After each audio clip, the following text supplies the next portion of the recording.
What's going on, guys? Welcome back to another episode of the Off Grid Podcast. Today, we got more of a chill episode. We got Jacob Ballard back again, my best friend, media guy. You know, he's got many titles, but today's episode is going to be kind of interesting. We're not going to necessarily talk about just media stuff. We're kind of just going to chit-chat and yap. I feel like most of the episodes so far have been kind of interview-esque, which is a little bit not what I really wanted the pod to be, but just based on who came on and how I approached it is kind of what the first few episodes ended up being. Which isn't bad. No, not a problem, especially I think it was very informative for most people. Nate, Pat, Tommy, like Dad. I think it was a good introduction. Yeah, for sure. Yeah. But I kind of want to roll out more so of what I wanted the podcast to be, which is chill conversation with cool people in the drift scene, drivers, media people, whatever. So yeah, today it's just me and Jacob, and we're just talking about cool shit. So let's kick it off. FD St. Louis just happened. It did. That shit was wild. It did. That shit was crazy. happen. I didn't watch the event because I'm a very shitty human being, and I don't support drifting apparently. But that's not true. I just had a bunch of homework. Yeah. But very busy. Yeah. Like the past 2 weeks, I feel like you've been like nonstop. Yeah, it kind of sucked. Yeah. I had to go on like side quests to like different art museums and shit. That was kind of cool though to see. It was fun. You bring the Fuji with you for those? I didn't because I went to a little side story real quick. I went to Dallas Contemporary Museum when I was there for my grandma's funeral, and I took my Fuji with me with Flash and got yelled at. Yeah, Flash is like the biggest no-no of like any museum. So I found that out quick that flashes are not allowed in museums, and then I texted my friend Liv afterward, and I was like, "Why are you not allowed to use flash? Like I brought my Fuji film camera in there, and like they were like tripping out about the flash." I'm like, "It doesn't hurt anything," and she was like, "No, just don't fucking do that." And I was like, "Damn, my bad. Okay." But yeah, so no, I didn't bring it with me because You've had bad taste, like PTSD. Yeah. I just took my iPhone with me. You know, it was cool. I had to write a couple papers I had to just like go to 2 different museums and like write shit about it. That's just cool. for a random art class for like elective credits and shit. So unrelated to marketing major, but credits that have to be gotten regardless. So, but it's kind of cool. I kind of fuck with art. It kind of like gets my brain flowing on shit we could do like livery wise or merch stuff, like even just random paintings. I'm just kind of like more so abstract, like not abstract, but like just out of the normal scope of whatever, like the traditional like livery style. Hence like the helmet inspiration with Lando and like abstract art design and shit. Like I like seeing that kind of shit. So, but yeah, St. Louis was crazy. Yeah. Adam fucking literally rode the K-Rail. Yeah, one of like what, 3-4 people? Kelsey, Adam, Alan Boss, and then I feel like there was somebody else, but maybe there wasn't. I think there was one other person, but I can't remember either. I don't remember. I just know that those 3 fucking got shafted by the K-Rail. Yeah. So that kind of sucks. K-Rails don't have a place in drifting, really. Flat walls for the win. Walls are sick.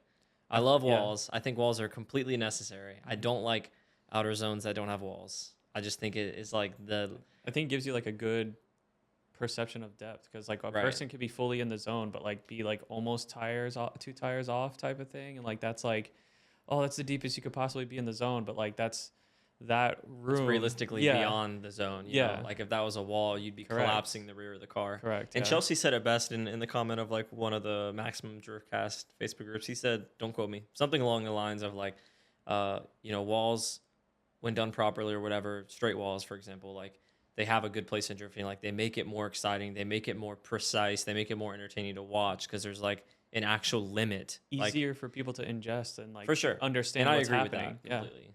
I really like that take. I read that and I was like, damn, that's fire. Like makes sense why I subconsciously love walls because it does set that limiting factor. Like if you overshoot it, there's repercussions. You are gonna hit the wall straight in and zero the run. There's not like, oh, I overshot it and like by some crazy technicality I'm 2 tires off, but it's not a 0 but and I straightened for 0.6 like seconds and then I'm gonna win. You know what I'm saying? It's none of that bullshit shenanigans that has and then the crowd's like, how? Yeah. That makes no sense. Everyone's like, what? Shout out Road Atlanta this year. That shit was crazy. No, I calls. Yeah, I watched it on and off, but yeah, I just crazy. I like fell asleep during top 16 because Real. It was a long day. I think I was out at a shoot that morning, so like. Oh yeah, you went to Sebring, right? Was that Yeah, that was Sebring. Yeah, so I did the Sun and Fun. I shot the Sun and Fun day. How did that event happen? Was Chris Jackson there, or was he at St. Louis? He wasn't there. Everyone else on the team like hosted Shout out it. USDC putting it together. Yeah, so It was pretty fun. Everyone there was like really relaxed. It was like a very laid back, like actually fun event. But yeah, no, was out there all day. Got home, started like dumping media onto the computer. And I'm like, oh, I'm gonna turn on FD. And then I was like, maybe I'll go like watch it in the room. Like I can be cozy and watch it. And then like 3 battles in, I like fell asleep. And then after that, I like woke up like with the top 8. And I was like, all right, now I can stay up. Like I got like an hour refresh and then fell right back asleep and then woke up to like Adam's car like totaled and like not look. We didn't know for sure it was total, but I mean, you could tell. It You could definitely tell. What was I doing? I was somewhere. Was that Saturday? That was Saturday. Yeah. I don't know what I was doing. Oh. You had the concert that night, didn't you? No, that was Sunday. I was just like at a friend's apartment. Oh, okay. Just chilling. Because I remember coming back to the apartment. I was drunk off some Coors Lights, Ubered back. And I remember just like going to bed and then being like, oh, I wonder who won. I'll figure it out tomorrow. And then I woke up and I saw the first thing I saw on Instagram. It wasn't even the winner's Adam's post. fucking video of Adam. And I was like, yeah. I was like, damn, that shit's crazy. Dude. That's wild. Speaking of wild and not necessarily fun talking points, but my car got its first check engine light today. Damn. Yeah. It running a bit lean, so I gotta. Did you read it or no? I did.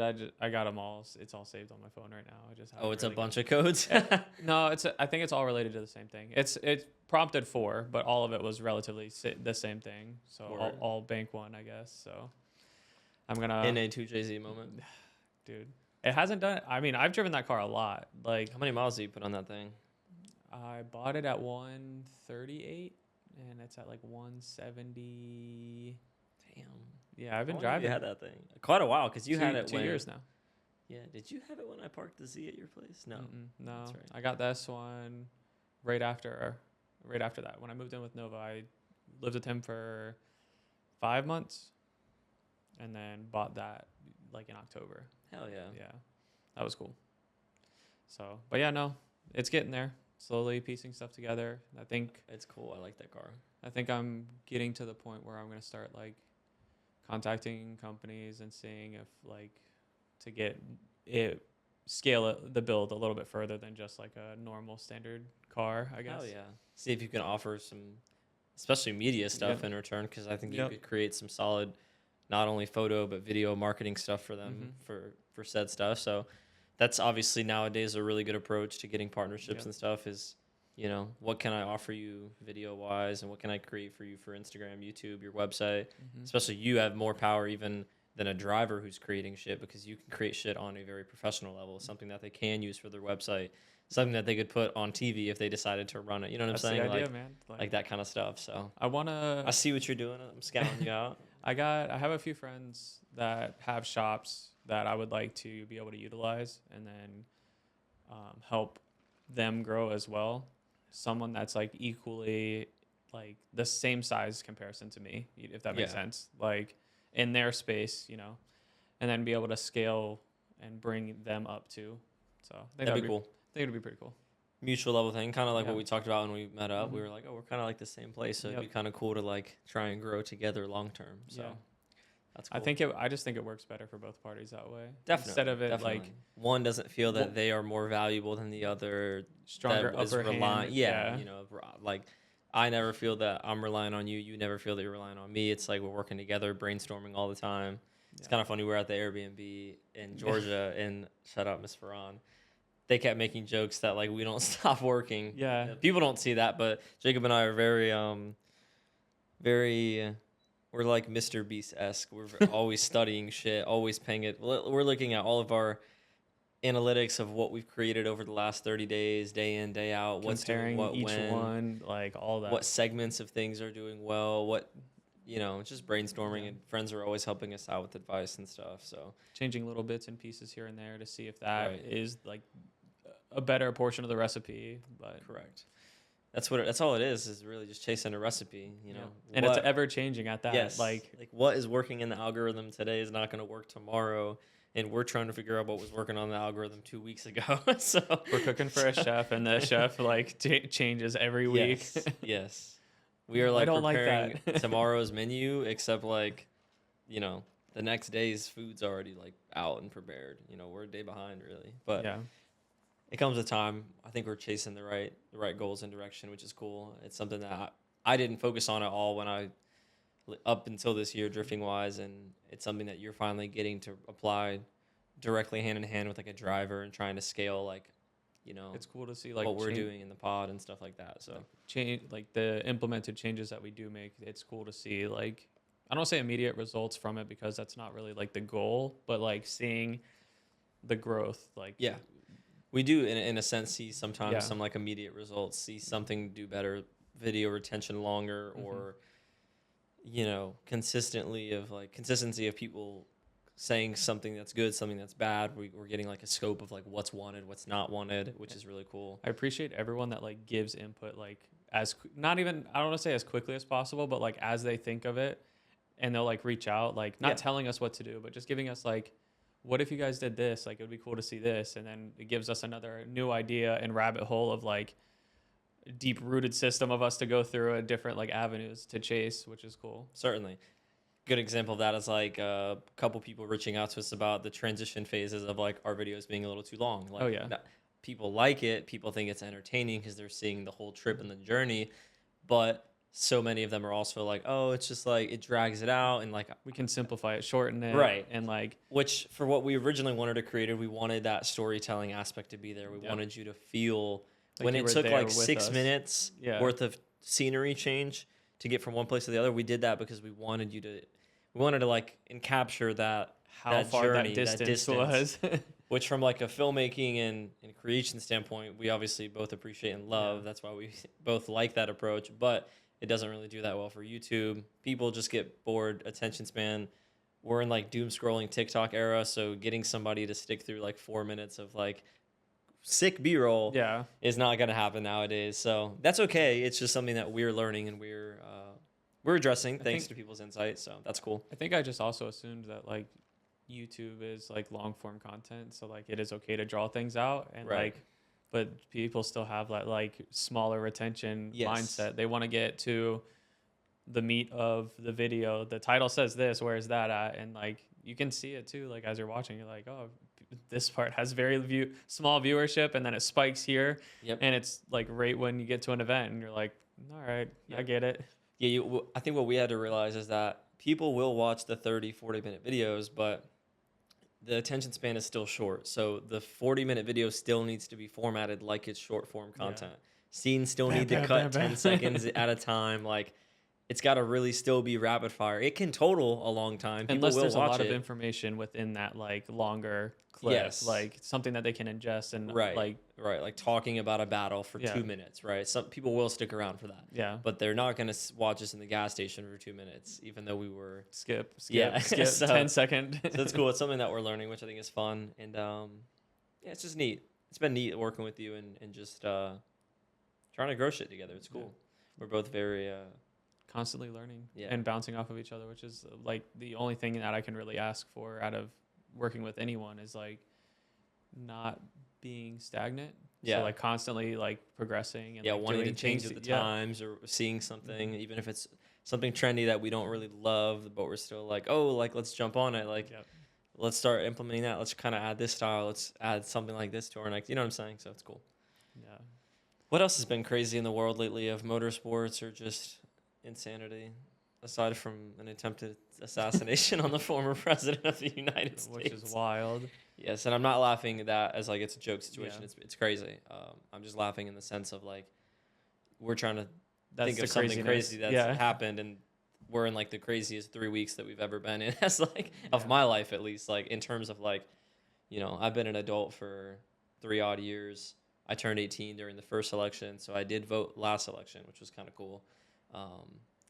And then, but nothing like crazy happened. Whereas like this is the first time like as an adult in my life that like some stupid shit going down with the government, which is every day. This stupid shit going down with the government. But you know, it's weird to like kind of be in the middle of like a historical time field, if that makes sense. Like that is a very like it's not something I like thought I would live through. You know what I'm saying? Like some historical election. You hear about like we think back on some of these famous elections where it was like an insane time period, crazy things happened. But now that is going to be looked back on about Yes, this. now we're like in the middle of it, so it's kind of weird when you are aware of it like that. You're like, damn, like this really isn't just like another election. Pivotal This moment. Like, yeah, it's like a pivotal moment for history, for likely for our country. I mean, I don't know. We'll see what the fuck happens. Like, yeah, no matter how things happen, it's always crazy. So, yeah, definitely a very, I guess, crazy time. Like you said, just crazy time to be in. Like it's just it's hard to wrap your head around the magnitude of like an event like that, I guess. Yeah, we're like focused on drifting and all this shit, and then at the same time, like the world's in fucking chaos about just all these crazy things happening. Like, yeah, which it's interesting because like this is kind of funny. Something I always try and keep anything that I think up here that's unrelated to drifting, unless it's like something about me, like music or like photography or just something. If it's just something up here, I try and like keep it off the internet. No, like, absolutely. But If I have a thought and I just don't have the energy to like to go back and like then explain the thought. And It doesn't even usually need to be. Yeah, you know what I'm saying? Exactly. Like, what I do find funny is that like this week we've seen it a lot because of all the crazy political shit happening. Is like I'll just like open Facebook or Instagram and it's like a bunch of fucking drifters giving their like just cuckoo brain opinions and ideas and theories of like all this crazy shit, and I'm just like, I've been off social media. I will be staying away from you in the pits. Yeah. Not because you are a bad person, but because you are giving me crazy vibes. Yeah. Like, you should not be tinfoil hatting that hard right now on a Tuesday morning at 9 a.m. But there's nothing wrong with it at the end of the day. I can't fault them. You know what I mean? Yeah. I think about alien theories and shit all the time, and people would probably think I'm crazy for that. But so. I get into conversations with people like alien theories, like, but also like the ocean, like exploration of the ocean and all that. I think it's super fascinating, but like a ton of people hate the ocean and they're like, I'll never go anything deeper than like knee deep water. Did you see that video of the fucking boat getting like swamped over by that giant? I think it was like a orca whale or something like that. Something huge, bigger than the boat. Like. Yeah, my friend Morgan, I've known her for years, but she always like anything ocean related that happens, she sends me a video and she's like, I'm doubling and tripling down on my take that the ocean is a bad place. And I'm like, the ocean is not a bad place. I'm like, land is a bad place. I was like, do you know how many boats go out every single day? And the fact that this, like, from what we see, only gets documented, like, occasionally, like, the chances of that actually happening to you are pretty low. Yeah, so, like, they're pretty small. You can still go and enjoy things and enjoy life, you know? Unless you're Captain Dave Portnoy from Barstool. He's gone out. He started this whole Captain Dave bit because I guess he got a boat or something and he's been going offshore. And I think he's gone out 4 or 5 times and he's got lost at sea 2 or 3 times already and had to get rescued by the Coast Guard. So unless you're Captain Dave... What's that bill look like? I don't know. Does the Coast Guard bill you if they rescue you? They have to. I can't imagine. I mean, taxpayers are paying for it, so like... I guess. How does that work, though? Like, no, I've never looked too deep into the Coast Guard. That's crazy. Historically, it's been more so like drug seizure. I'm sure like ocean lost at sea rescue is probably their like not day to day like work. But imagine you're going out to sea in the same area and you get like 2 or 3 times and this happens, and they're like, dude, reel it in, like reel it in. You cannot. We're limiting you to 30 miles. We're limiting you to 30 miles at most. Oh man, that's pretty far still. 30 miles offshore is far as fuck. Yeah. Have you ever been deep sea fishing? No. I went with my uncle off of, he lives in Mobile, but we went out of Pensacola, like where his beach house coast. Yeah. That's sick. So beautiful water out there. So that's a cool place to go, like deep sea fishing. Yeah. It was supposed to be great. It was supposed to be like 3-foot seas the entire time we were out there. And then, so the morning of, we were on our way out. We left at like 4 a.m. And then by like 5:30, 6 o'clock, it was like 5 to 8 foot seas the entire time we were out there on like a 33-foot boat, and it was like the boat was rocking the entire day. So I bet it's easy to get seasick on a smaller boat like that. Yeah, it would definitely, like everyone on the boat was sick, like guys that go out frequently, and they were like, yeah, this is rough, like this is not enjoyable. But I remember me, my dad, my brother, my uncle, and then 2 of his friends. Shout out Peyton. Peyton Cuts or whatever his Instagram is. PB Blends. PB Blends. Yeah. But no, we went out and like nothing was biting the whole day. Like we caught one fish the entire day out of like 8 people on this boat, and like everyone's just getting sick, and yeah, it was not a great experience. So I definitely got to go again. I haven't fished at all in ages. I've only really done bass fishing though, to be honest, like freshwater St. John's River with Pops or something. I remember one time we were fishing off the dock in the St. John's River, and I'm not like a fishing expert by any means, but you know how people like cast like from the side, like really aggressively. Like my dad was casting that, and he was like trying to show me how to do it, and I fucking just hooked him in the arm so bad. That's rough. It was just like a gnarly flick that was horribly inaccurate, and just like caught. And you're like arm. Looking out to see if it's still going. And then I just remember hearing him like just typical dad, like working on the car, cussing type shit. And I was like, dude, I was probably like 8 years old, but I just remember that was a funny core memory. We haven't gone fishing in a while. He had a bass boat when we were younger, like a Mercury something. That's cool. With a Mercury motor on it. I don't know much about boats. It was a nice boat, but I was back in the day when there was no drifting bills and fucking program expenses. Yeah. You know, we were all just in elementary school. Uh-huh. And then you got into drifting, and then the boat went gone. And no, I think the boat was gone way before that. The boat was gone, way before that. He like stopped fishing, and then we started fishing tournaments like with his buddy Steve, and then by that point the boat was already gone, and I was still in middle school. So that's cool. What he did sell for drifting was his '67 Camaro, which when we get our YouTube Porsche money, before I buy a Porsche, I'm going to buy Dad another Camaro because I feel like I'm indebted by cool. one Camaro. So, that's awesome.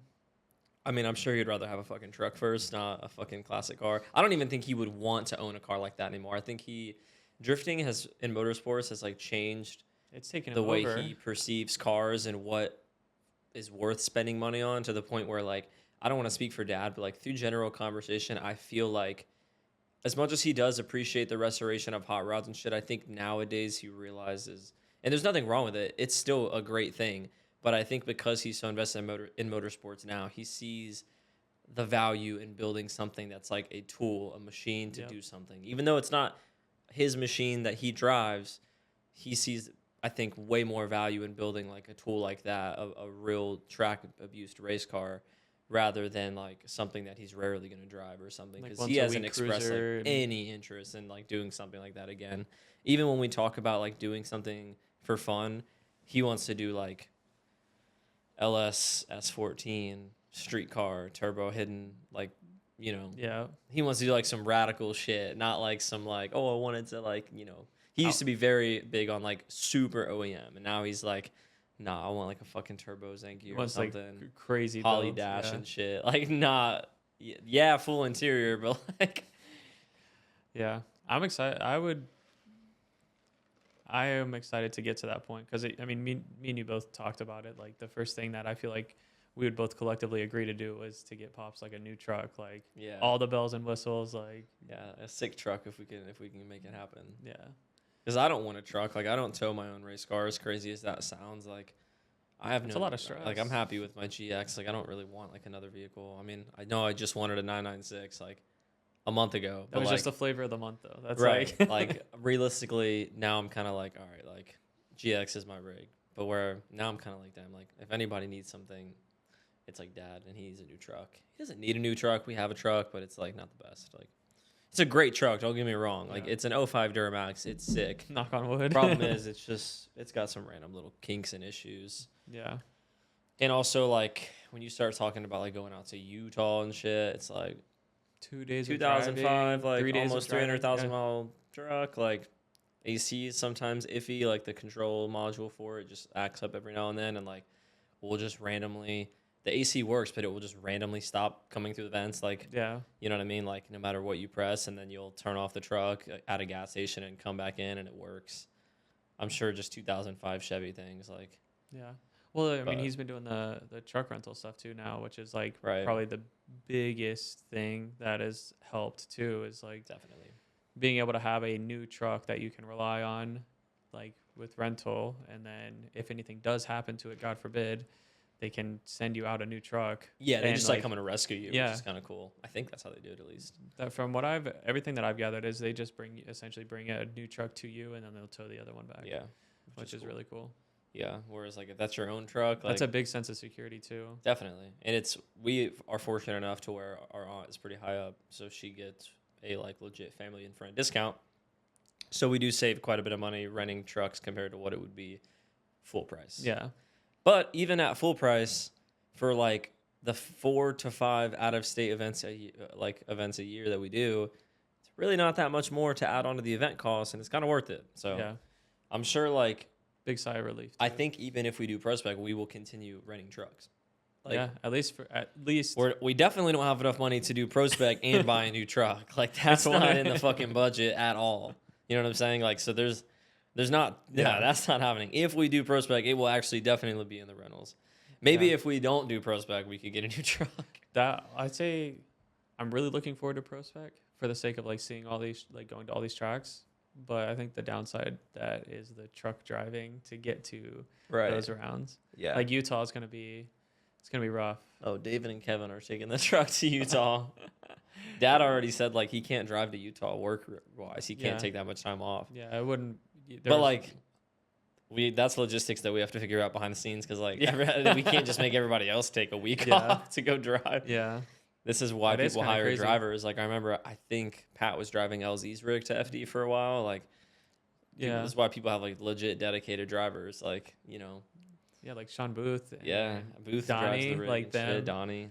See, like hearing their stories about like travel and all that stuff. They're hustlers.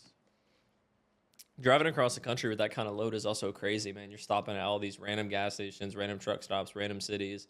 Yeah. And just you're like indulging yourself in a lot of danger. Yeah. Huge value cargo load, you know. Hopefully you're not one man banning it, but I'm sure that there's plenty of teams and drivers one man banning it across the country. Like I'd say 1 to 2 probably, so they can do like rotation. Yeah, so they don't stop moving. But I'm sure somebody out there is one man. Yeah. Like at least that maybe in pro spec or something, or just like, you know, I'm sure Sean has had to do a couple solo trips. Obviously not with like the whole FD rig cross country, I'm sure, but I'm sure taking like his and Adam's car up north or something, I'm certain he's probably one man banded before. But one guy per truck and trailer. But he's from Duval. He's fucking fine. He's built different. Sean can hold his weight. I don't know that I could hold my weight on like a solo trip like that, but I'm sure. White knuckling the steering wheel the whole time, like just lock the fuck in. Taking breaks every couple hours. Yeah. That'd be cool. Yeah, no, I hope everything works out, and I hope that we're able to drive Pro Spec next year. I really would like to. I'm looking forward to the idea of hopefully making a 2025 debut. So hopefully we can get that in line, do our best as Pro-Am, keep showing out, just trying to win everything we go to, and hopefully get it together. And then I think we're prepared to take the step. We have everything kind of in line. If everything's going to go through, we're prepared to run the season. So it's really not going to cost much more than what we do now. We're already doing a 4-round series. We're already going out of state the same amount of times. 2 of the events are further than 2 of the events. These events are also in addition to the schedule of what Pro Spec would be. Right. So it's fundamentally and logistically the same is thing. like the same. Yeah, it would cost a little bit more because the event cost would go up a hair, but it wouldn't be like an insane amount. So ironically, running the Pro-Am and still going out of state for like multiple LS Fest events and then like AMP, and then obviously next year we're going to try and do Grid Life. We were going to do it this year, but the whole car situation, getting one ready, didn't work out because we intended on using the other car. Anyway, so we missed Grid Life South, like the Carolina Motorsports Park one. But like that's like 3 to 4 extra events on top of the schedule that we're doing now. And then, by the time you do that, you've passed the price of one Pro Spec season. So realistically, we're not changing much. But, the logistics of everything, the events being longer trips there and back. I think that's the main thing, is just on top of Pro Spec is continuing to drive and just the time frame of it. I think that's what gets a lot of people, is the time frame between it's like a full week affair easily. Definitely, because people load in, I think, most FD events on like Wednesday or something, or Thursday at latest Thursday. I think it's usually like Wednesday, I'm almost certain. Yeah. And then, if you're going to load in on Wednesday, but you're loading in on Utah on Wednesday, then that means you better be leaving Florida on Sunday. Yeah. So Yeah, it'll be neat. It'll be an interesting change for us. It'll give us a lot more shit to film on the bright side. A lot. Well, not really, because people don't want to see it. So yeah, they don't want to see the trip. They won't see the. They don't want to see the 3 days getting out to Utah or 2 days. It'll be like, yo, what's going on, guys? Yo, we're at the drivers meeting. Yep. Gas station 1, 2, 6, 7, 8. Yeah. We'll do like a rapid fire screenshot. Just put it up. Only request is Lime Rock. That's it. Yeah. I want you up there. I want you to drive that track so bad. It'd be cool. I was just talking to someone about Lime Rock. Yeah. Talking to you about Lime Rock actually yesterday. Yeah. Oh yeah. Well, so like the follow up to that, my grandfather raced at Lime Rock, SCCA, and into Formula B back in the day. Every couple years, I like always check the internet to see if there's any new information about him and his like motorsports career, or if a car, any time slips or any memorabilia pops up. Because like my aunt in Mobile, the uncle that I went deep sea fishing with, that aunt, she keeps like all the original stuff from like when he raced. So this past week, I have been doing a shoot with Christian Catrone, helping with some F1 like racing stuff. And it got me thinking, because they were building a museum with a bunch of cars, and it got me thinking, like, I wonder if like one of my grandfather's old cars would ever like be featured in something like this. So did some research, found a company that had the car for like the past, like, I want to say they've had it since 2016. So they held it for 2016 to 2024 from what I remember. And it just sold to a new owner this year. So contacted the company, said, hey, like, this car is my grandfather's old car that he raced. I would love to get more information about it. I know you guys just sold it, but if you can put me in contact with like the new owner, that'd be really cool. Like, even if you don't put me in contact with him, put him in contact with me so he can choose to like reach out to me if he wants to. And company ended up reaching back out like 2 days later. The new owner, the car is in Canada now, and is being used in a film for in relation to the Canadian government to showcase like a driver's old F1 career.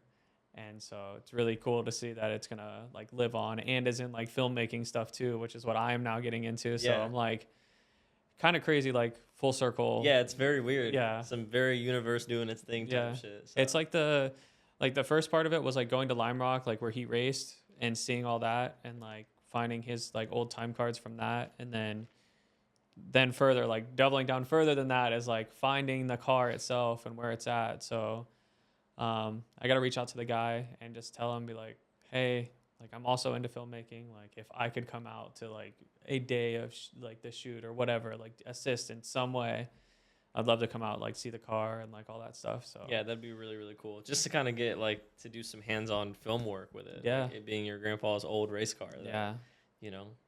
Yeah, they have like a bunch of old photos, like of my grandfather and his team working on it. Like one of the events, like right before he sold it, had to swap the motor. So they got like this photos of like these 4-man team, like pulling the motor out of it and stuff, like fully torn down. So that's badass. I'm so excited to like learn to get further into it and figure out more. Yeah. And if the new owner doesn't need it when the filming's done, like be see what's yeah, it'd be really sick if I could get my hands on the car. That'd be cool. I wonder do you know what it sold for? No idea. It's like an old Formula Atlantic car, right? Like a FA class car. Formula B, so it's like 1600 cc's, or either 1200 or 1600 cc's is the max. And then, but I feel like it's like this weird. It's gonna be like a weird dynamic. It's either gonna be super inexpensive because it wasn't like an F1 car, like top like racer. I feel like it's gonna be really expensive, like really cheap because of that, or it's going to be really expensive because of the class of car that it is and the fact that it still operates, it's still driving. I imagine it'll still probably be like maybe 20-30 grand. Yeah, I could see that. Hopefully it's like 10. That would be sick. If it is, then I'm gonna talk to some people. Yeah, maybe we can get like an RAR road race car. That would be crazy. That'd be cool. And then just do like grid lights and stuff in it. Yeah, Shout out Nate doing the whole fucking bro. That shit looks cool. That Rush It series looks really stuff. it looks really fun. Damn, how do I get out? How's everybody getting a seat in this damn shit? I want to come out there and whack some ass, bro. Y'all don't even want to see my car. Different type of driver. Bro. I'm fucking 118 pounds. I'll run some fucking laps around floating over the bumps. Like I got at least 80 pounds out of the total package. So hit me up if anybody needs a fucking small driver. Lock me in. Here's my stats: 5'7", 118 pounds. Really fucking swole. I can turn the shit out of a wheel. You can defeat power steering. Yeah, I can defeat power steering. Shout out Kooks of OSW. That was funny as fuck, man. That was so good. A lot of people think that like that event is why I started working out. It was like completely unrelated because like even as strong as I am now, which is like I'm not huge, but the amount of weight I can lift now compared to what I could lift back then is like unfucking fathomable. The difference is insane. So, but like the thing is like on a bank track now. On a bank track right now, I still could not turn a 350Z with no power steering. Like that's like not a thing. Like I could not do that right now. I mean, you could even see I would crash that car the same way if I was in that position right this second. Like I mean, you still see it in like pro driving too. Like guys with even just power steering issues, like not completely gone. They will call their timeout because they don't even want to like attempt. Like after one run, they're like, yeah, it gets sketchy, especially in a Z. Just the way it is, probably because it's like double wishbone and stuff. I would imagine, and yeah, like a Wisefab Z, even just moving it around, like cruising is like feels like. Dude, like impossible with no power steering, but I'm sure it's easier for larger people. You know, I'm fucking small, so. But yeah, no, that was a funny time. That was a fun meme. I loved that joke. It was good. Gave me some good laughs. What's gonna be the next thing that causes Kook to come back and? For me or just in general? Just in general, not to come after you. I don't know. I don't know that thing will ever revive. I don't know who it is or what they were doing. It's a funny ass page though, so shine light on some very important issues, and then also made some really fucking funny jokes, dude, like about me, about anyone friends, really that about anyone in the scene. It was just good, like lighthearted comedy. It was cool. I think that's what the community needs more of is like lighthearted banter, right? Like don't fucking bully somebody. Yeah, you know what I'm saying? Like don't like. But if you're competing. If like even like Black Friday stuff like at OSW, if you're competing and like your boy goes up against you and he wants to like, talk his shit and be like, oh, like, oh, definitely. That is expected. It should we need that happen. Kind of atmosphere. Definitely want to see more shit talking. Yeah. Like, like not bullying, shit talking. Yeah, not bullying, like shit talking with your friends. Like, don't fucking dunk on somebody you don't know. You know what I'm saying? Like. We're not fucking, we're not trying to hurt people's feelings, but certainly, like, need a little bit more positive banter. And by positive, I don't mean fucking rough love. Like, yeah, rough love for sure. Tough love, rough love, whatever it is. Yeah, we definitely need some more of that. I agree. We always do it kind of like our friends, me, you, Pat, to each other. I'll do it with Shulman and shit. Like when me and Shulman were supposed to battle at round one. Like, I walked up to him after the event was canceled, and I'm like, you're fucking lucky. Like, you're lucky that this whole, like, fucking track and operation didn't want that battle to happen. You're fucking lucky. They were preying on your downfall the whole time. They were looking out for you. They didn't want you to get your ass handed to you on camera. Which, by the way, Shulman, round 2. It's coming. Let's get it. Let's get it, Sherman. Finals, round 2. I'm ready to cook. Yeah, round 2. I love Shulman. But I do I want to get a good battle in with him. Not even to win, just a good battle. I feel like I've had some very mediocre battles. I mean, track circumstances of round 1. Yeah. It's not like it wasn't like anybody's fault really. It was just like constant rain, no rain. Very patchy, inconsistent track. Yeah, like, it didn't really get good until practice, and then it changed right before practice into rainy again. You know what I'm saying? So like practice was sick. Dry practice was awesome. Seating bracket was pretty dry. But then when we got a random fucking storm, like right before my battle, like I was like, oh, sick. So this is not going to make for the most fun driving, but we may do. Something funny to highlight on that. I don't know if we mentioned it in the video, but it's kind of neat to talk about is I had no windshield wipers when I battled Lewis Bras. I did my lead run, Could not see a single fucking thing. Like I hucked it in so early because I was like, I'm not gonna total this car. Like I'm not gonna do that. And I was like, if I initiate late, like I'm going to total this car. I cannot see a thing.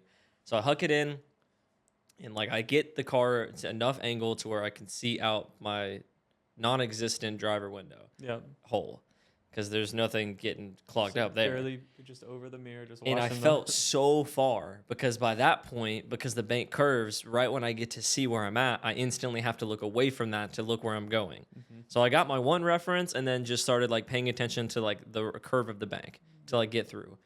And then in my head, I'm like, gosh, I was fucking 40 feet off the wall. I'm like, dude, I just zeroed. I'm thinking I'm on the apron. That was the best. Like your face getting out, taking the helmet off, looking at me. And I think Pat walked up at that point too after that. I can't remember if it was then or later on when we talked about it. I don't remember. But you were like, dude, I was so far from the wall. And I'm like, I said that on the radio too to Noah in between, because I led first. Yeah. So right when the run was done, I was like, I fucked it. I'm sorry, boys. I was like, I don't know what that was. And Noah was like, oh, dude, you're fine. Yeah. He was like, you were like a few feet off the wall compared to how you normally are. But you were like, you were still good, and he made some mistakes. Like, you have the advantage. Like, you know, drive hard, do your thing. I'm just glad that you committed to the line you were already running and didn't try to correct for it. Because if you had tried to back yourself up, like to put yourself on the wall, like you would have been, you would have totaled it. Yeah, I probably would have hit the wall. No, and then the chase was rough, but the chase, I at least could see his running lights to where I was like, I have a cue as to where his car is. Yep. So like, yes, if he goes into the wall, I'm also going to the wall. Whereas usually I could prevent that. This time I was like, I'm just following the lights because I cannot make out the car. Yeah. So like, if he does fuck up, I'm also fucking up. Luckily, he just laid down a sick lead, and I was just able to see his car or his lights, and put down like enough of a chase to give, seal the deal. To be competitive still, yeah. But it was fucking scary. And to anybody wondering what the issue was, at some point last season, Dad removed the wiper stop on the passenger side, so the wiper was getting caught because it was going so far down into like the hood cowl that it was getting mangled. And then I guess just because the way the mechanism is, it wouldn't. Obviously, they were they were both stuck. One was stuck, but it was preventing the other one from coming up. So we just removed the passenger side, and we just have one wiper, and it's enough. Well, it was enough to get by. Yeah, for at least that. We'll put like a longer one on it and just run one. Have it coming up. We're gonna clean the windshield real good and hope for the best.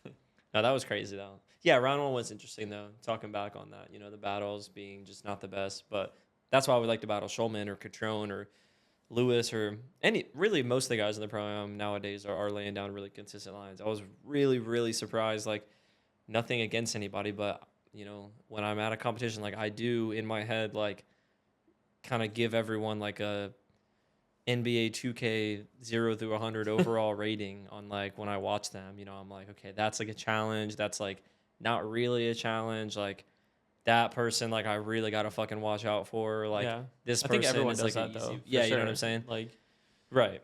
And so, but like, so when I was watching seating for the first time, because this is a new thing, I got to watch a whole seating bracket.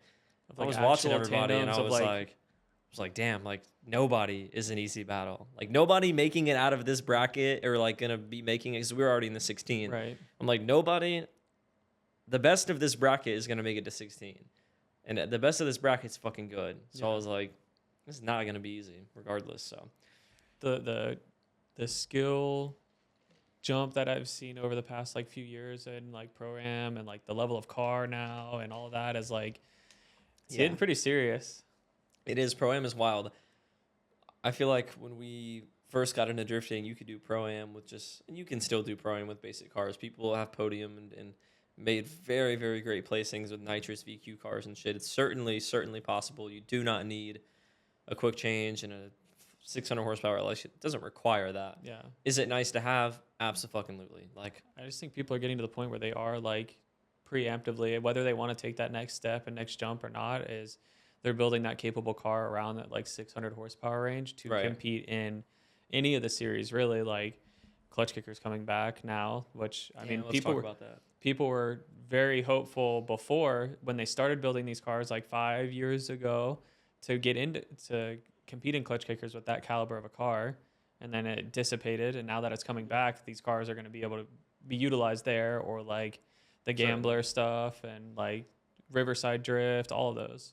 Yeah, we wanted to always have the level of car we have now when clutch kickers was a thing. But at the same time, it really wouldn't have made a difference because me as a driver at the time of OG clutch kickers was not good enough to be competitive. Like right now, I think that I could like compete in clutch kickers and like consistently finish like top 8. Like that's how I feel about my driving.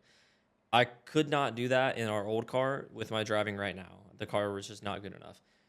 That being said, old driving me with right now's car could also certainly not finish top 8 in a clutch kickers. I think I did once, but I had a lot of luck on my side. Like I could not. I think like right now I could maybe consistently do it. I think I'm at that point where like depending on who showed up, I think I could like handle my weight. But back then, car or not, I was still in a very, very, very. You're always in a developmental stage. Yeah. Pro 1 drivers are always in a developmental stage. But I was in like my intro to comp drifting developmental stage, not just like my developmental stage as a competitive driver. I was like learning competitive drifting. Like that was the start. So like I was very, very incapable. So I didn't want people to think that I meant that like I'm not learning anymore. I just meant that like that was the fucking start of learning. Like that was going from like skid pad for funsies to like actually having a layout to do. So yeah, I recently went back and watched all like the old like clutch kickers videos from comp and stuff, like from like live stream stuff, I guess. And then Daily Driven Media, he has a lot of videos. A lot of raw clips that are so sick to watch. So I like. He has the one of me and Kevin. That's exactly what I. So after on the way back from F1, we were talking. Me and Catrone were talking about the F1 shoot rather. Me and Catrone were talking about like clutch kickers like back in the day and like all the battling and like the people that were coming up and drifting, and then we got in the conversation of you like getting to battle Kevin and like it being like a pretty pivotal moment for you and like your like in your drifting career and coming up in competition. So we went back and we watched like the first battle of like you two and like just watching driving then versus driving now. It's like it's crazy. Yeah, certainly. It's wild to look back on even the developments from Emerald Coast to the Freedom Factory, how quickly it grew and scaled, and you know, pro drivers driving all over, coming from crazy out of state distances. It'll be really, really, really neat to see how it all shapes up at Mid Pond. I don't know that. I don't want to say that I have doubts. I think it'll be great. I think it'll end up being way better than it was before, because I think Ken's involvement and Mid Pond's involvement is really going to help it be like solid. His passion into it, yeah. Right. Like I think he will be the key to making it a success. I'm not saying that it wasn't successful before or that the people involved in the past were not enough to do it, but I think Ken's. I don't know the details at all, so I don't need anybody coming up with these tinfoil hat theories that I know something that the general public doesn't. My assumption is that Ken probably has a big piece of the pie, being that it's at his track. He's helping revive the series. So under that assumption, I imagine he's going to have a large input in the operational side of things and everything, to where I think it will be good. Because everything he has done with BitPod, despite me having never been there, I've always wanted to go, seems to obviously be fucking sick. Everybody loves it. It's very successful. They're doing this sick track expansion, which I think is what is going to be the huge key for clutch kickers there anyways. But yeah, so that being said, I think it'll be good. I think it'll be cool. And I think I'm interested to meet Ken and go out to Mid Pond. And I mean, I've liked a lot of their like. We'll probably end up doing clutch kickers. So yeah, when because I went up there 2019 or 2020, somewhere around there. But seeing the way that they do like competition style layouts at the track then was like really sick. So I'm excited to see like, and that was just like mostly stock cars. That was, well, lower horsepower cars, I should say.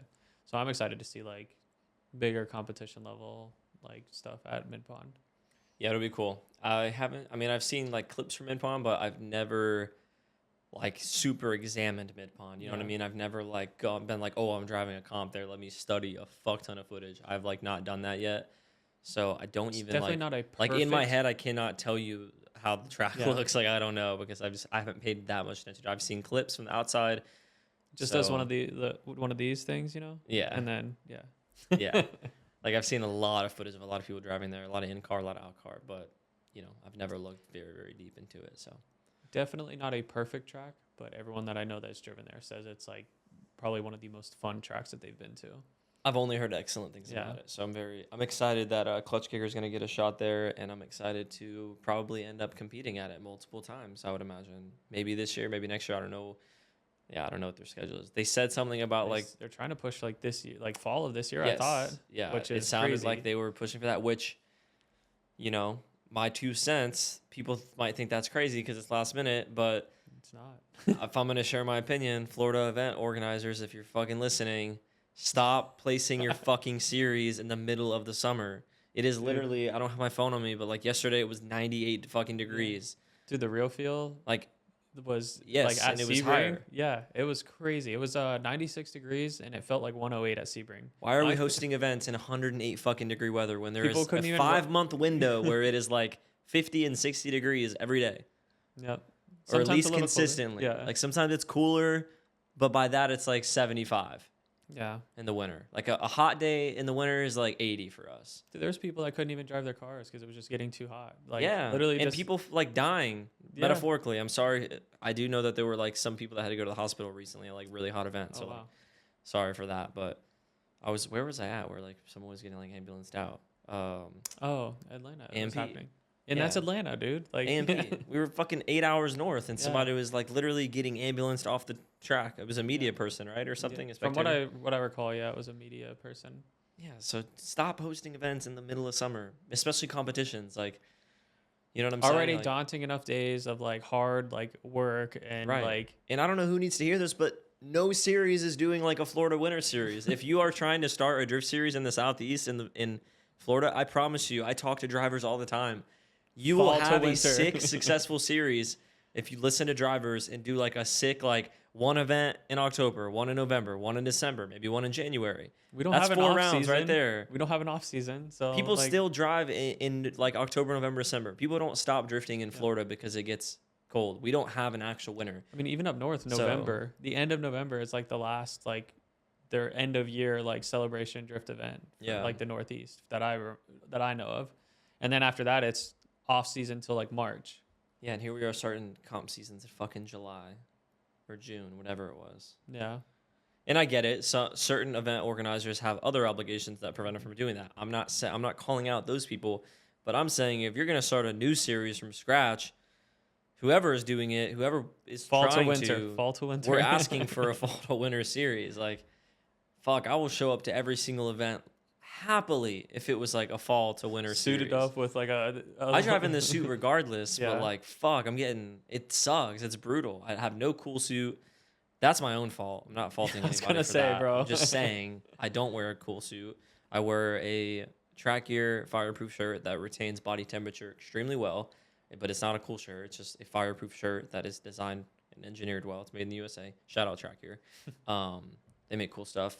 They came on board with us a couple years ago. I still wear their undershirts and stuff under my Simpsons suit. I never see you not in that shirt. I love like, that shirt. Even shirts that I have. Even not in like competition and stuff. Like even at Atlanta, still wearing like the everything. Yeah, I try and do that because I didn't used to do that, and then I watched a lot of my friends' car catch on fire. Brandon, we were literally in a run with me and Pat on the skid pad, a very chill, contained, fun day, small track, watching Brandon get really fucked up and burned. I felt really bad, and I was like, holy shit, like, I was an eye-opener. It's real. I was like, this shit just happens on the regular. Your nice car can very easily be the thing that, harms you, kills you. It happens all the time in motorsports, And I was like, damn. From that day on, I was pretty much like, if I'm driving any of the drift cars, I will be in like full suit, Hans, helmet, fireproof shoes. Yeah, you're not like, just because it's a fun event at a smaller track doesn't mean that those things aren't going to happen. Yeah. Like, if you are in the same car, it doesn't matter if you're driving into McDonald's for a fucking YouTube video. It could happen. If you're in a car that is not engineered to like, you got all these crazy fittings and fuel lines, and you're always servicing shit, and accidents happen, and parts fail. Say things come loose, things like all that. It's a fire hazard. They really are. No matter how well you build them, they are a fire hazard. We've seen so many FD cars catch on fire. It's just a thing. So you gotta be safe. You gotta be prepared. Conscious and aware. And also, I just realized that it was cooler to wear, not cooler as in sit, cooler as in temperature wise. I learned that it was cooler to invest in a high quality suit and a nice fireproof shirt than to wear pants and a t-shirt. Everyone at like round one was like, you're not hot in that, because I'm like wearing a long sleeve shirt, like a thermal shirt, like a fireproof shirt, racing shirt, and my suit. And they're like, you're not hot in that, and I'm like, dude, I can probably, because I'm what you are wearing, I've wore 4 seasons in a row. I can guarantee you that if you were in this, you would be cooler, because I wore that. I wore, thick t-shirt, little like chino pants with Vans for 4 years. And this is I'm way more happy in this than I ever was in those clothes. Yeah. So at this point, I'm just like, I look forward to putting on the suit. Simpson, shout out to Simpson. They make a good ass product. Like we've started that partnership this year, and I'm very thankful for it. My suit is super light, like weight wise, super breathable. Yeah. It's fireproof. It's SFI, FIA certified, like what it needs to be. And it is just, man, it's a treat to wear. One, it looks cool as fuck. And two, just. Yeah. I always ask. Sorry for yapping. You're good. I just like the safety shit I've been fired up about lately. Yeah. Because I didn't used to take that shit serious. And then, our friends got fucked up from it. Yeah. So. I just know, like, every time I come off track, like, I see you still in your suit, and like you'll have it like half tied. I'm like, bro, why don't you, like, you're not driving again for another like 2 hours. Like, why don't you get out of that? And you're like, no, I'm actually really comfortable in this. Yeah. And then also the way those shirts are, they're not stretchy. Yeah. So like, because the way they're sewn, like you don't have a lot of arm pivot. Yeah. So like getting that thing off when it's like sweaty is like impossible. I usually have to wait like an hour after the event's over to even try and get it off, because I feel like I'm going to just bust the seams of the t-shirt, or I guess it's still a t-shirt. I don't know what you call that, a shirt. Speaking of heat, I invested in a little like battery powered like fan. Oh yeah? Yeah, super nice. I carried it out with me at Sebring, and I just like set it on the K-rail in front of me while I was shooting. Yeah. Yeah, not flat walls. I set it on the K-rail in front of me and had it just like pointing like at, oh Jesus Christ, I just hit the mic. But had it pointed at me, so it was just like pushing air around me, and I'm like, that's smart. I can't imagine like all these other guys, like, and I wear more clothing than most people out at the track, because like I don't. You look like a damn juggernaut out there, dude. Sometimes. I don't want to deal with sunburn. I like most of the moisture wicking stuff that I wear is like super cooling too. Like when it does get, it's gross, but when it gets sweat built into it and the wind hits it, it cools me down. Yeah, I mean that's the reality of it. So I wear pants. I wear most of the time some sort of wool sock, and then boots, and then long sleeves, a neck gaiter, a hat that like I just try to keep the sun off me as much as possible, because last thing I want is to like get incredibly sunburned or increase my proneness to like skin cancer or anything like that. Yeah. Like shit's no joke, dude. It's real. Especially when I'm out there for like 8 to 10 hours, like in the sun, like regardless of going in the trailer or not. Like, yeah, it's bad. Like you can see, well, not right now. I'm pretty well blended now, but you could see like where my hands. You're definitely more tan than normal. Yeah. You've been out of them damn events. Yeah. And then, this is even through the sleeves, but like with the sleeve on, when I get done with an event, you can see like a hard divide line where my hands were exposed for the whole day, and like where my arms were. And like, I just can't imagine being that fried, like 2-3 weekends a month like that. It can't be healthy. No. There's no way that's healthy. Thinking about that now, I guess I never really thought about that, because we're there so often. Like, that's got to be crazy. Yeah. The next thing is figuring out another shirt, because like I'll wear like a normal shirt sometimes, and like I just need another cooling. We need to get you like an RAR like thermal type shirt. Like almost not like a cooling, like a moisture wicking. Yeah, kind of like a workout-esque Under Armour type, like dry fit kind of like shirt. Yeah, because I have long ones for this. Like I have like long sleeve thermals for like winter that are just all black. And a dry fit long sleeve would be perfect, because then you probably wouldn't have to wear the long sleeves. So I have those. I just I don't know. Or do you it's not super like restricted. I feel like they're not restricting, but I guess feel like because they're on the loose. fit, like the blank that it would need to be like. Yeah. Because I actually do like those kind of shirts for working out, like the dry fit, like long sleeves, which is ironic because when I work out in long sleeves, I like to roll the sleeves up. But it's something about like the rolled up sleeve look that I like. Like the like half, cuffed, like 3/4 long sleeve. I just think it looks cool. Baseball type tee. Yeah, and like look good, perform good. So when you look good, you're like, oh, I feel cool right now. I'm gonna like get some extra reps out. Like, I think the main thing is just like the feeling, like with me with long sleeves, is like the feeling of like wind, like the sleeve like moving and dangling and like it's like a little I think that's my main thing, which is why I like the I would say like a compression sleeve that I wear. I think that's why I like those very so much. snug on you. It's like retaining its position. Yeah, no, I get that. Those are also really good at retaining like body. You can still do like some RAR sleeves. Just like branded across it. Just full brand. No, but you know what would be kind of cool is one that's like black with like an RAR logo pattern on it.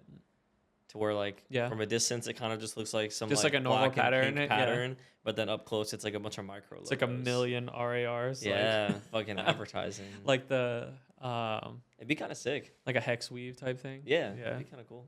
Maybe, or it would look like shit. I don't know. I'd have to see it. Is that what you're gonna drop on the store next?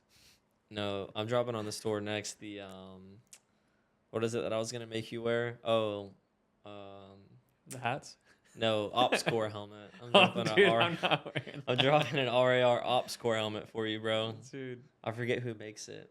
Cat ears. Oh yeah, man. I gotta throw a picture up so there's reference. Yeah, but I have to put all the full rail system on it so I can put all my batteries and stuff on the side. I'm gonna build you this. When's your birthday?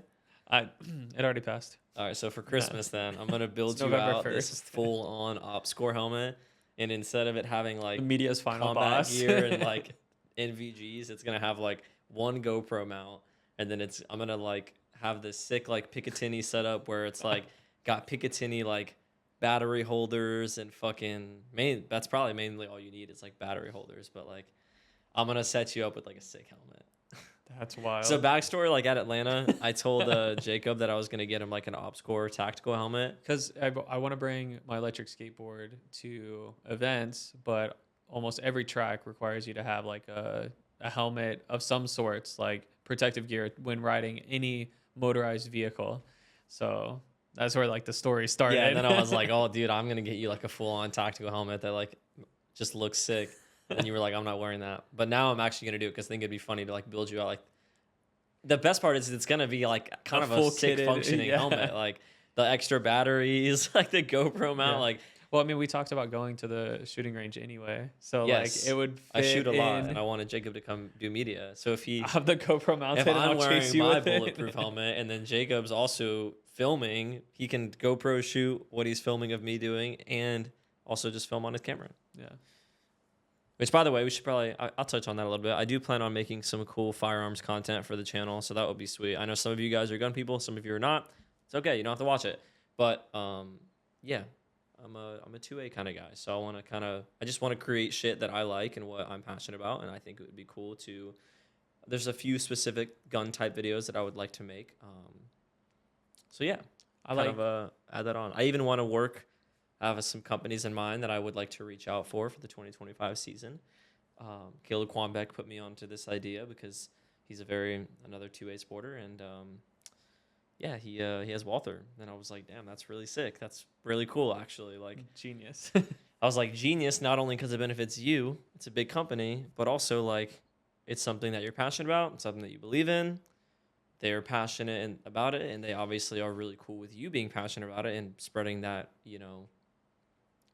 opinion / lifestyle, whatever we would like to call it, to other people to maybe introduce them into like a fun, safe, controlled environment and support for your constitutional rights. So, yeah, Jake, I'm gonna drag Jacob out there, and I think I'm excited for that endeavor too, just because that opens up another avenue of like media and personal brand stuff too. It's like product based and like stuff like that, so I can. Just another rabbit hole for me to go down. Yeah, and I get cool footage of me LARPing, which is sick. So LARPing, it'll be cool. But yeah, so Jacob and I are gonna do some cool stuff like that. I'm actually probably gonna go to the range tomorrow, Friday. I don't know. I was actually gonna see what you were doing off topic for the podcast, but I was gonna drag you out there. Surprise! I'm busy now. Jacob's like, damn, that's crazy. The way my schedule's set up. He's like, I'm actually doing a shoot for an anti-gun organization tomorrow. No, I'm just kidding. That would be crazy. That would be funny though.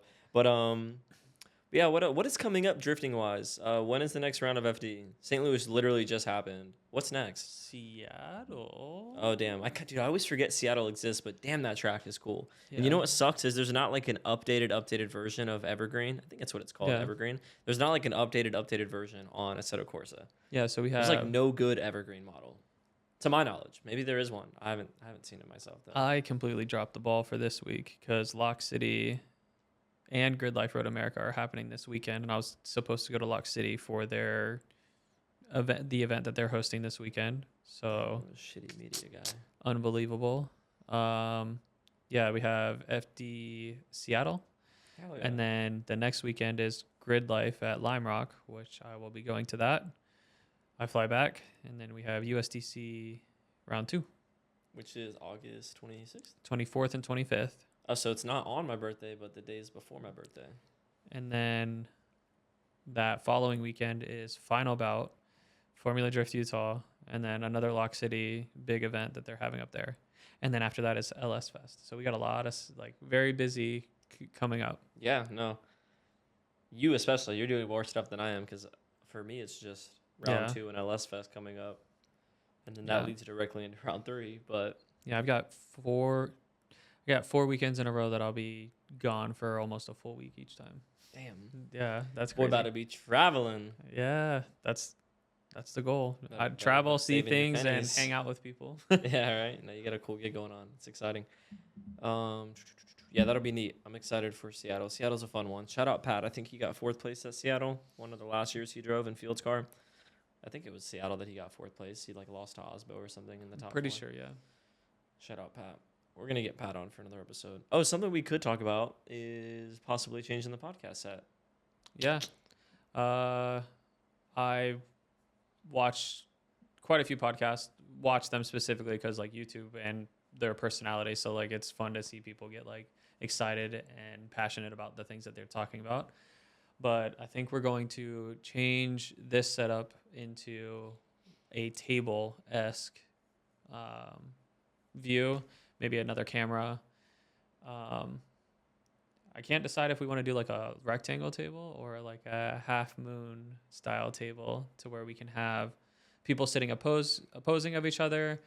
They can have like their laptop or something to reference like specific notes or points. Yeah. I think either one that we do is going to be probably elevated a little bit taller in the room. Yeah. And then, yeah. But essentially, it was to open up the door of being able to do a multi-person podcast because it is fun getting special guests on, but at the same time, I want to be able to have regular episodes where it's like me, Jacob, Pat Gooden, Nova, my friends, you know, Josh and Dan, who have not had their individual episodes, but they will be on here soon. But I wanted to be able to like group settings. We don't have BS. Yeah, we don't have like a special guest this week. Sick. I'm gonna invite 3 of my friends over, and we're gonna drink Coors Lights and talk about drifting, fucking life. Yeah, you know what I'm saying. So it'll be cool, and that kind of conversation. Not that me and Jacob are boring, but when you have 4 people who are drinking Coors Lights and talking shit, it is typically better. Their brains bounce off of each other. Everybody's constantly. Like, yes, it is typically a better environment than 2 people doing it, and it's also just fun. I want to do shit with my friends. Yeah, that was the whole point of this in the first place. Was also to off-grid things outside of the track. Obviously, there's going to be a heavy emphasis and circling back to the track itself. Yeah, because that's how most of us are like know each other. Certainly, originally. So, but I think that I think that new setup idea will be sick. Yeah, maybe we'll do some. Maybe we'll get a different signing or something. I don't know. Yeah, because I mean, this definitely helps the Porsche vision. Like and subscribe. Please. Please, or Jacob won't get to eat. Yeah, a little setup change. Yeah, coming in the near future, hopefully. Yeah, it'll open up new doors. Yeah, we could probably shift it over some too, make it a little easier for like spacing wise. Yeah, we can try and figure something out. So maybe we'll document that stuff on YouTube so people can kind of get like a behind the scenes of like the setup tour. Because no one knows what this room looks like. Yeah, no one. They just see the set. There's only we're actually 5. in a huge building that we we're in a studio headquarters. space. Yeah, we rent out a studio space. We're in Nashville, Tennessee. Flashback. Theo Vaughn's podcast is down the hall. Flashback to the other episode where I'm like, yo, your upstairs neighbors. Yo, it's thundering outside. I'm scared. Yeah, no. Nope. We don't have any crazy warehouse. We don't have any crazy office space. We don't have some giant RAR headquarters. Not yet. Not yet. We're cooking, though. You think big. Think big. Dude, what I want is like a shop in Jacksonville with Pops where it's like well, it doesn't one have to, lift. It doesn't have to be Jacksonville. We established this. It doesn't have to be, but unless we make it big, it has to be. But like a feasible shop in the near future would be in Jacksonville. Yeah. And then I want like a 1-bay shop or at least like one lift, but like big enough to where there's like a gym area and it also has an office attached to it.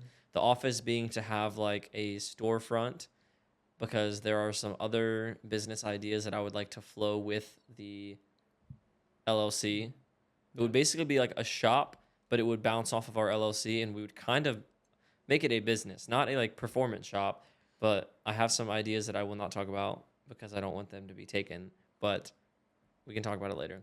But I just have some ideas to where we could possibly create like an actual like profitable business out of it and then have the race shop. Shout out Nate for this kind of inspiration. It has nothing to do with screen printing, but it's the same concept Premise, of like race shop headquarters kind of vibe.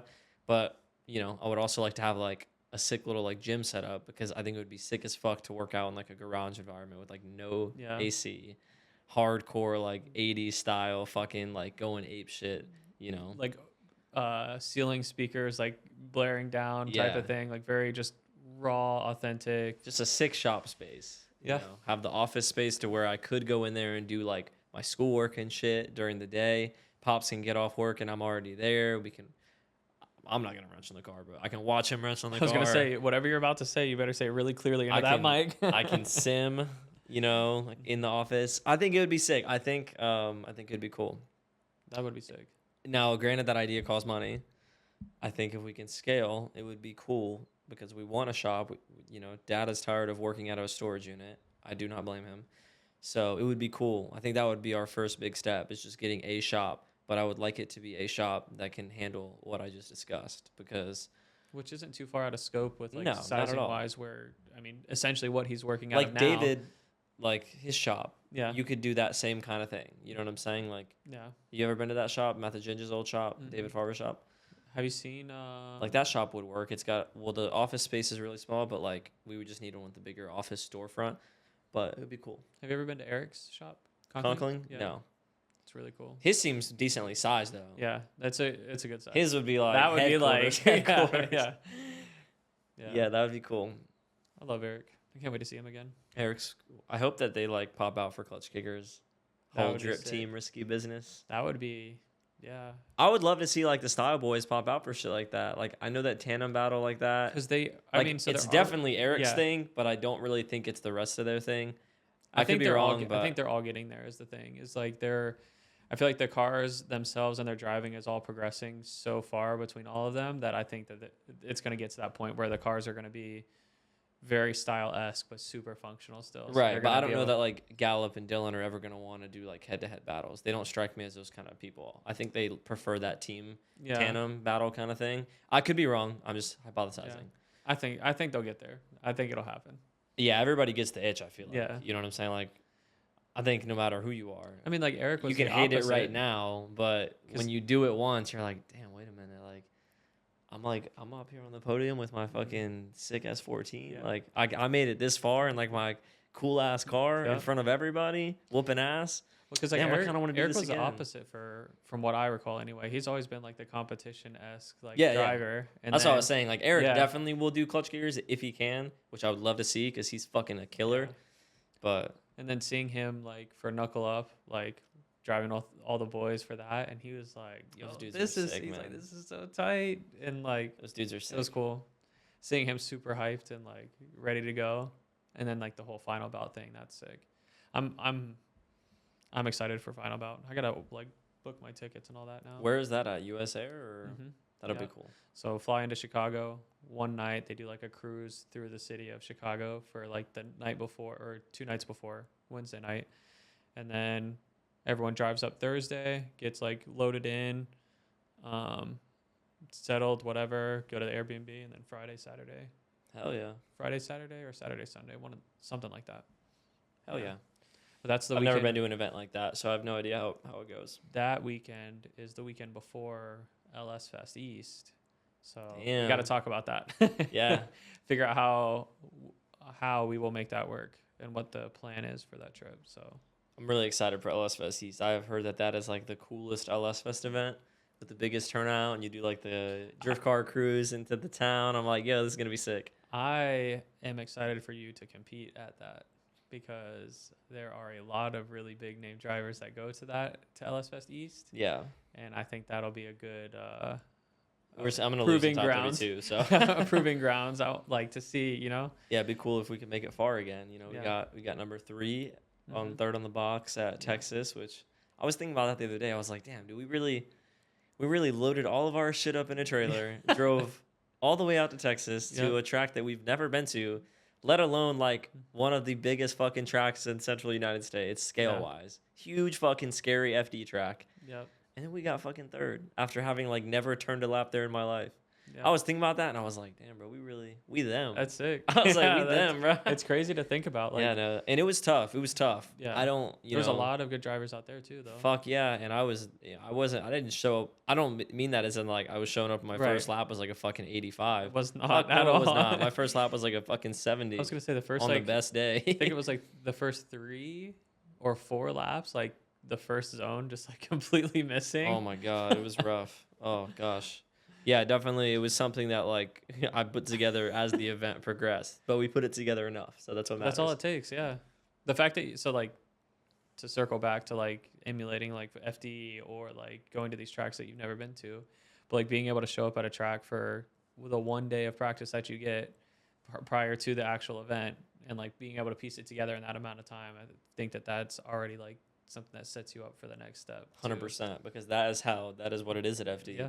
And people often forget. They're like, oh, like, yeah, but Odie's been driving this event for 15 years, but it's like, dude, like with these cars and how every year the power changes, the setup changes, and the track conditions are different every single year that you go to like OSW, Road Atlanta, Long Beach, like people, they have like rough data, but like it's still ever changing. Like, and it's also been a year since you've driven that track. Yes, like, and even a year ago, they only turned 15, 20, 30 laps. Yeah. You know what I'm saying? Like these people, like that is not. They like still have to get. Yeah, they still have to like.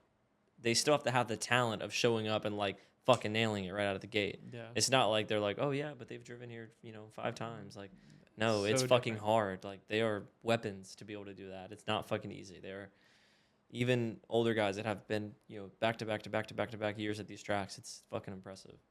Yeah. It's impressive. I need to get Dad on here again, low key.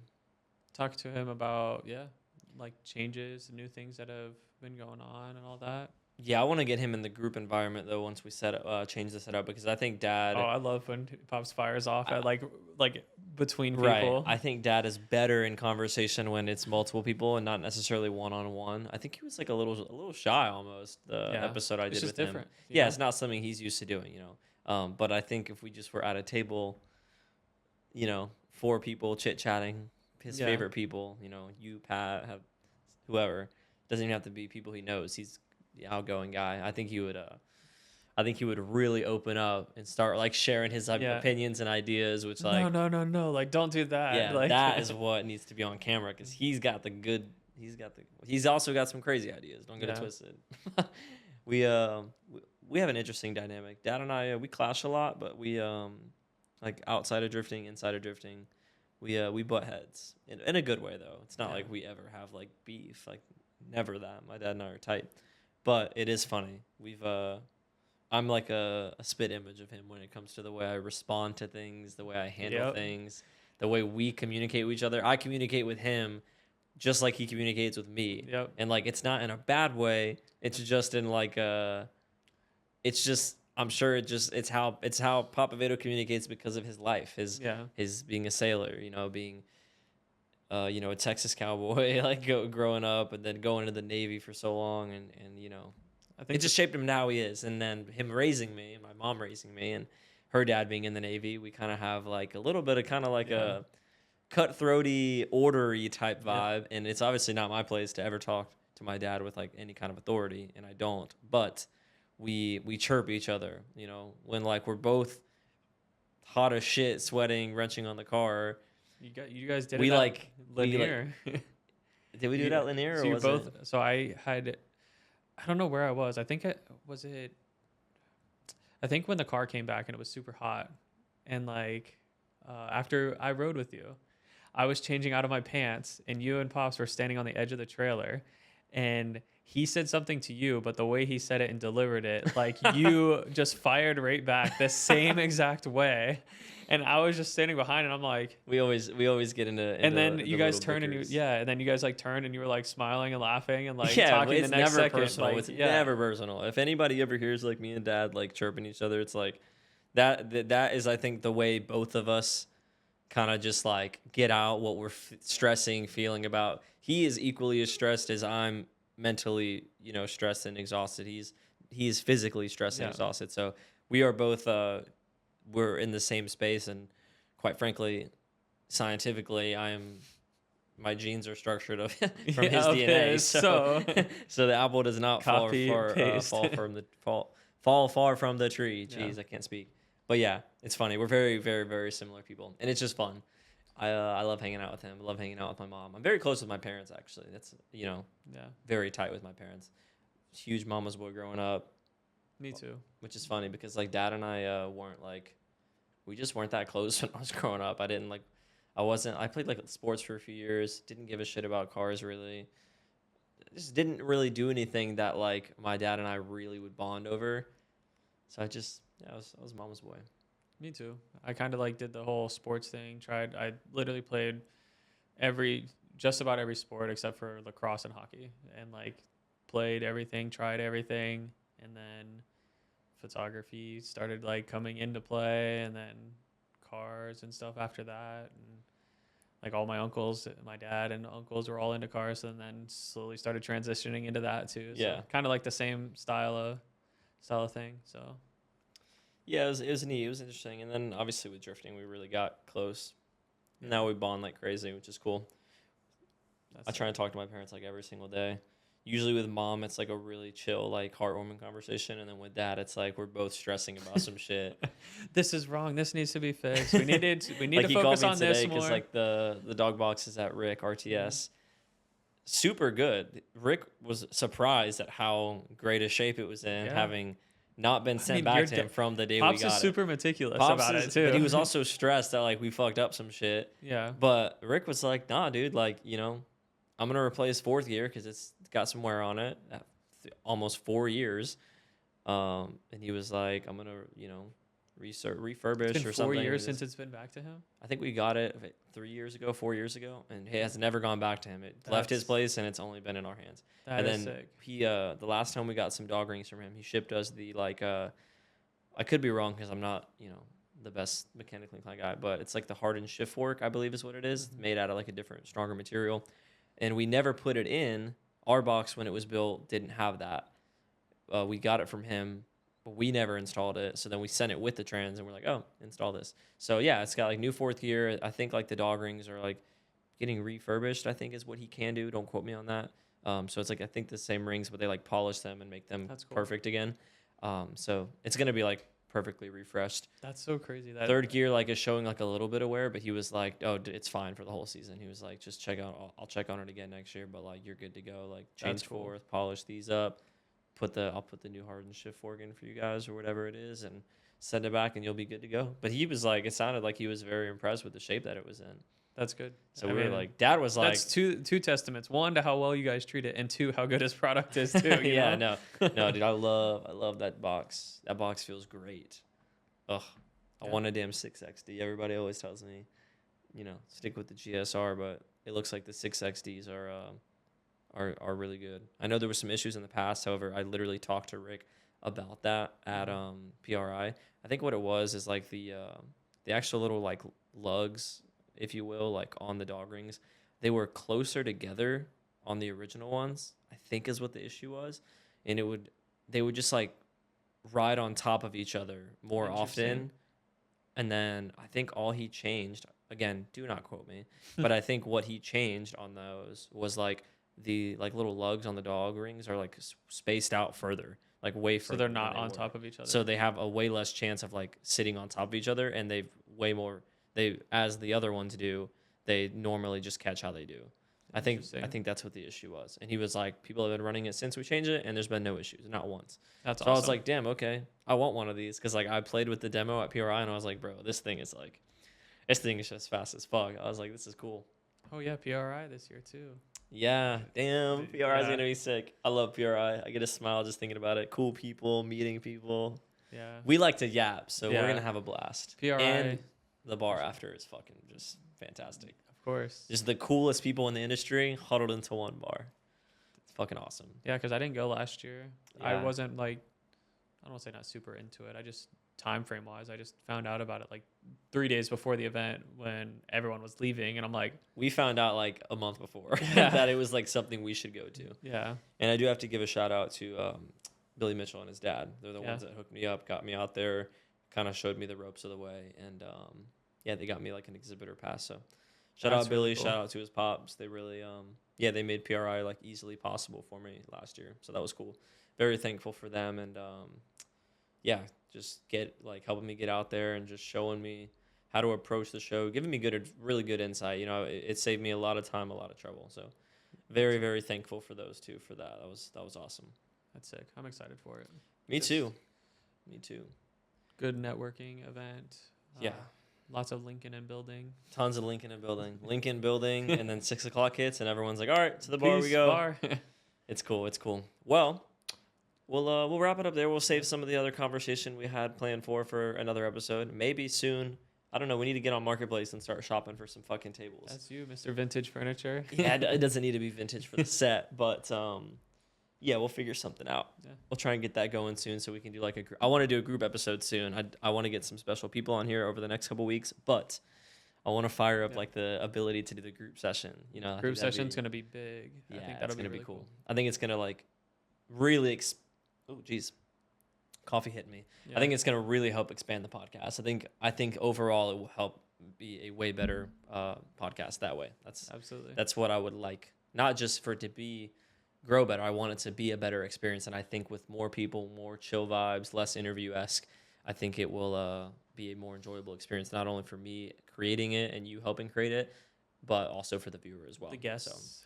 And the guest as well. It'll be a way more social environment. So that being said, thank you guys for tuning into another episode of the Off Grid Podcast. It was fun having Jacob on here just to yap. I feel like I might have accidentally took over a lot, but I think my mic got used like 3 times. Damn, really? Okay. But I probably did. My dad's probably going to be like, let Jacob talk, but I'm sorry. We just had a good conversation, and I get motor mouthy when I'm on coffee. So, but yeah, thank you guys for tuning into another episode.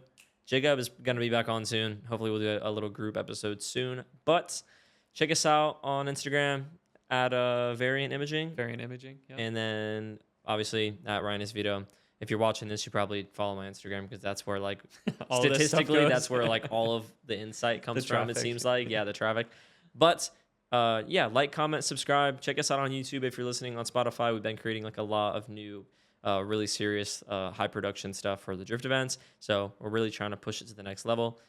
Thank you guys for tuning in, and we'll be back next week. I appreciate you watching. Catch you guys next time.